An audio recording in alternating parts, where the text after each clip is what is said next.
In a valley in Sumatra, there lived a farmer named Toba. He was a diligent farmer, but unfortunately, his harvest was not always bountiful, and he often went hungry. Because of his hunger, Toba went fishing in the river. He waited a long time and became desperate. When Toba was just about to go home, suddenly something tugged on his fishing line. Toba was excited and started reeling in his fishing line. "Wow, that's a big fish," said Toba. Sure enough, at the end of the line was a large gold scaly fish. Toba immediately brought the fish home to cook. At home, Toba was disappointed because all of his firewood had been used up. "Oh, there's no firewood here. I better go look for some in the fields." Then Toba placed the fish inside the basin, while he went to the field to collect the firewood.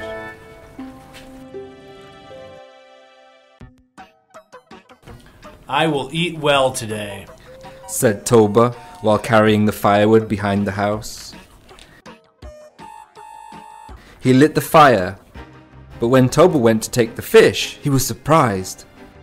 The fish had vanished, and instead there were pieces of gold inside the basin.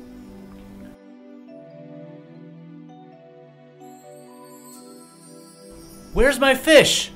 And whose gold is this?"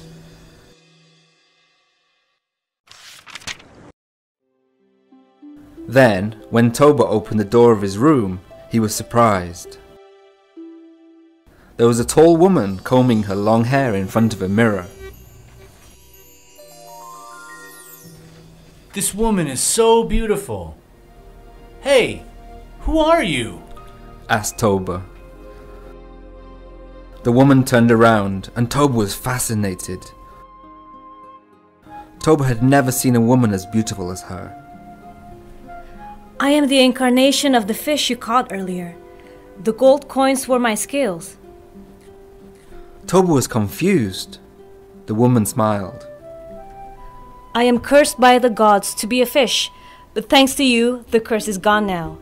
Let's go to the kitchen. I'll make you food. You must be hungry."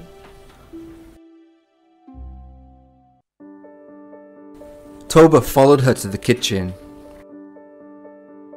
Deftly, the woman immediately prepared food for Toba.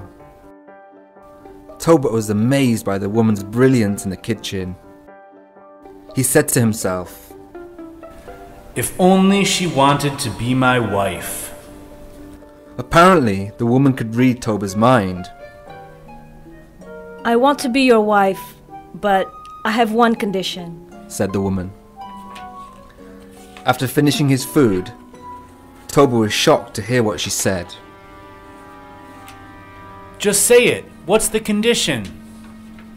"If we get married later, never bring up my origins as a fish. I will not be the only one who suffer the consequences if you break this agreement." Toba agreed. For him it was an easy condition. Toba and the woman finally married. Toba was working so hard in the fields to fulfill their daily needs. Then his wife became pregnant. Toba was pleased. He couldn't wait for the birth of his child.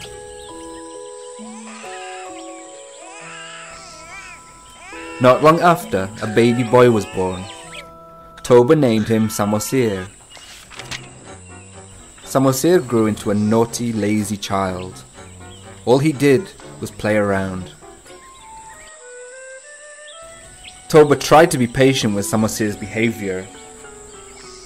Whenever Toba worked in the field, Samosir didn't want to deliver the food his wife cooked for him. In the end, it was Toba's wife who delivered the food to Toba. "My wife, you can't spoil Samosir forever. If he continues to be spoiled, it will be harder to control him." Toba's wife smiled and said, "Be patient, my husband. One day, Samosir will change." "I've been patient enough with him, my wife, but my patience also has a limit." One day, Toba's wife persuaded Samosir to take food to the fields for Toba. At first Samosir refused, but his mother continued to convince him. Finally, Samosir agreed. Alright, Mom, I will deliver this food to Father. But on his way, Samosir played with his friends instead. After playing, Samosir felt hungry. Oh, I'm starving. I will eat this food. Samosir then ate the food that was supposed to be for his father and left him only a little.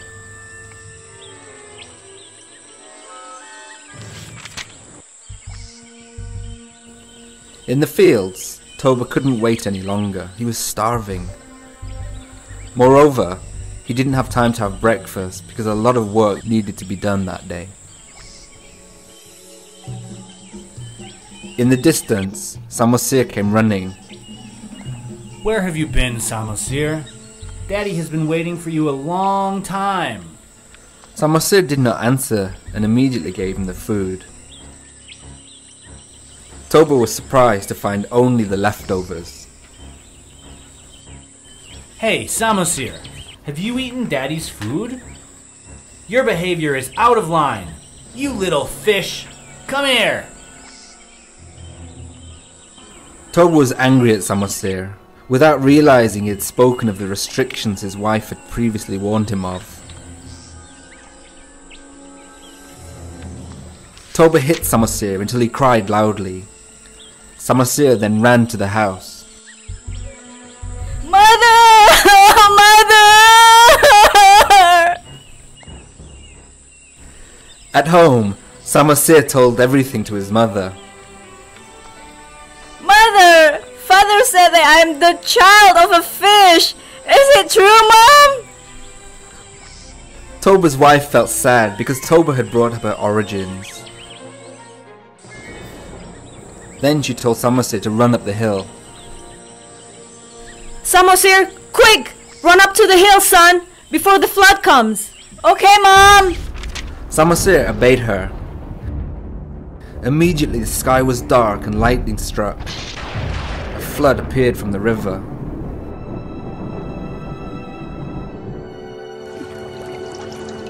Toba's wife suddenly jumped towards the tide and became a fish again.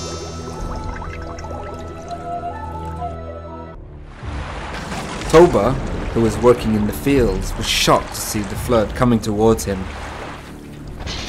What's this water? Why is this happening? Ah! He didn't have time to escape. Toba drifted and sank into the flood.